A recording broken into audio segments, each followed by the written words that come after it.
ওই জায়গাটা 10 টাকা। ময়ূর সম্পর্কে কি লিখছে দেখি। বৈজ্ঞানিক নাম পিফাউল, এটা তো ইংরেজি নাম, এটা ঠিক হয়নি।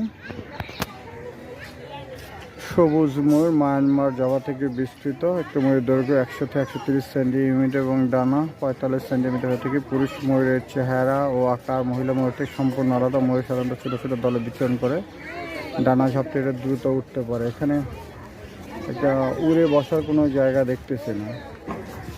আচ্ছা, সাধারণত ময়ূরের মাথায় মুকুট থাকে, মাথার দুপাশ সাদাটে ও পালকবিহীন, পালক অসাধারণ উজ্জ্বল, ধাতব আবহাওয়াযুক্ত। এদের খাবার হচ্ছে গম, ধান, সবজি, বীজ ইত্যাদি খেতে। পেঁপে এবং অন্যান্য পাকা ফলাতে পছন্দ। এরা ডিম পারে ও ডিম খেতে বাচ্চা বের হয়। এ হচ্ছে কাঁচা। ভালো আছেন? আচ্ছা, তো এখানে একটু মাটি দেয়া আছে, কাদা মাটি, হ্যাঁ, একটু ঠান্ডার জন্য। আর মাঝখানে দেয়া আছে যে একটা পানি, আর ওই যেখানে একটা ছাউনি, আর এখানে বাঁশ দিয়ে রাখছে। এবং কোনায়, এই কোনায় দেয়া রাখছে একটা এই ইয়ে করার জন্য, কি জন্য বলে, ডিম ফোটার জন্য। যে একজন বলে মেঘ না ডাকলে নাকি নাচে না, এটার সাথে কোনো সম্পর্ক নয়, কারণ আমি এর আগে দেখে আসছি যে মেঘ না ডাকলেও এরা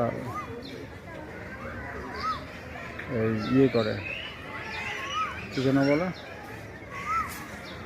ডাকে।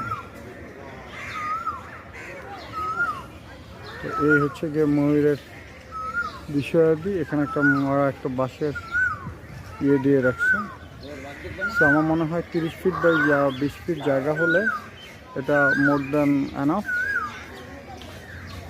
তো এইটা আমাদেরকে একটু খেয়াল রাখতে হবে। তো এরা সব পরিবেশে আছে, পাকা জায়গার মধ্যেও থাকে। এই যে ময়ূরটা আমরা যদি একটু ভিজুয়ালি দেখি, এই যে মেঘম মেলার চেষ্টা করতেছে।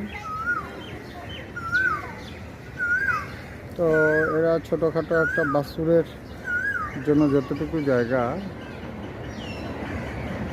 ততটুকু এরা নিয়ে থাকে। এবং ময়ূরটা সুন্দর। এই যে একটু ট্রেন যাচ্ছে পাশ দিয়ে, ট্রেনের শব্দে ওরা একটু ডিফারেন্ট হচ্ছে। সো এখানে সামারি করলে বাজার গেলে 6টা ময়ূর, আর 30 ফিট বাই 20 ফিট জায়গায় মাচা করে দেওয়া আছে রাতে শোয়ার জন্য বা বৃষ্টি থেকে নিজেকে নিরাপদে রাখার জন্য। এ হচ্ছে কি বিষয়। ধন্যবাদ, ভালো থাকবেন।